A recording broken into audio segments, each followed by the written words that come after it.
Teresa here with Grow Financial and Associates. I am here with Emmy from Penn State Children's Hospital, and today we are going to talk about safe sleep with our babies. So I will go ahead and let you get started. Sure. Yeah. Safe sleep is always a great topic. I always like to talk about the crib space. So when we're talking about safe sleep, typically birth to age 1, that infant is going to be in a crib, whether it's your standard crib that stays in a room or a travel crib. Okay. We want to make sure it is a firm, flat surface with a tight fitted sheet. They make crib sheets specifically either for a typical crib mattress or a portable crib. So even that's important because we want that nice tight fit on a crib. Okay. Great. How about even, I guess, with the crib and the portable cribs, is there a level that you should have that at? Yeah, a lot of times both can have an option to have it at a higher level, which is really convenient when that baby is first born. You're not having to bend over as far to get that child, to reach that child.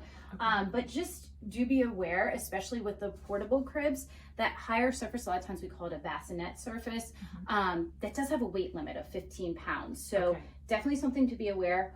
Or, even without that weight limit, once a baby starts to show signs of rolling, usually between 2 and 4 months, you should really lower that surface. So, they couldn't, maybe roll over and accidentally come out of the crib. Yeah, plus other kids in the house too. Yeah, another thing to think about. Yeah, absolutely. No, that's something, a great if if there are older siblings, especially that I feel like 4 or 5 year range, and they want to be helpers and they hear the baby crying and might move a little quicker than you, and they want to get in there and pick up the baby that's kind of too convenient of a height for them. So you could always start at that lower level. You never have to use that higher level. Great. And can we talk about how you dress a baby, or if you use blankets or things like that? Right. Because we talk about the crib, nothing should be in it except for the baby, what they're wearing, and that fitted sheet.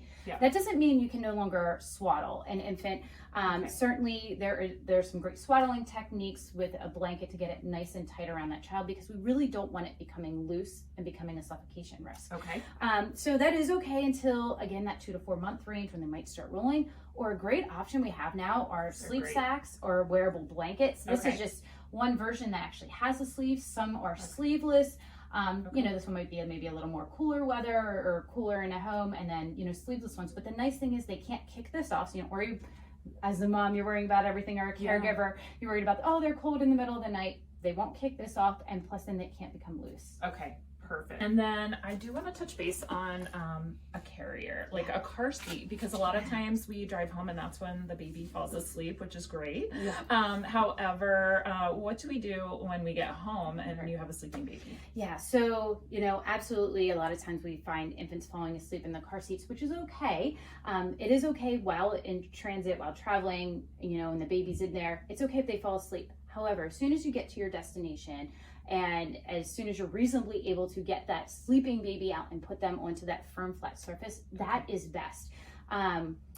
There's a lot of components with this. This is absolutely important and safe in a vehicle in case of an event of a crash.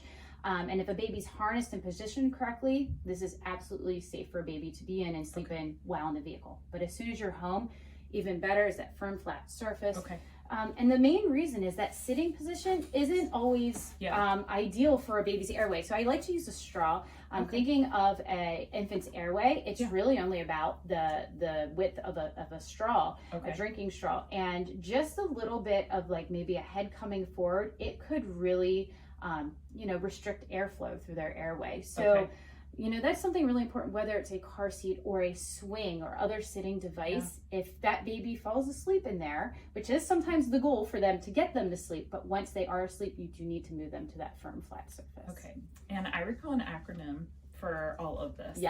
That will make it easy to remember. So go ahead. The ABCs of safe sleep. And hopefully, I feel that's been around a few years now and people have heard that. But just as a reminder of what that means, A stands for alone. Just a reminder that the baby should be the only thing in that sleep surface, and not with another child, with a pet, and certainly not in the same bed as an adult. It can be nearby, but they should be alone in their own safe sleep space.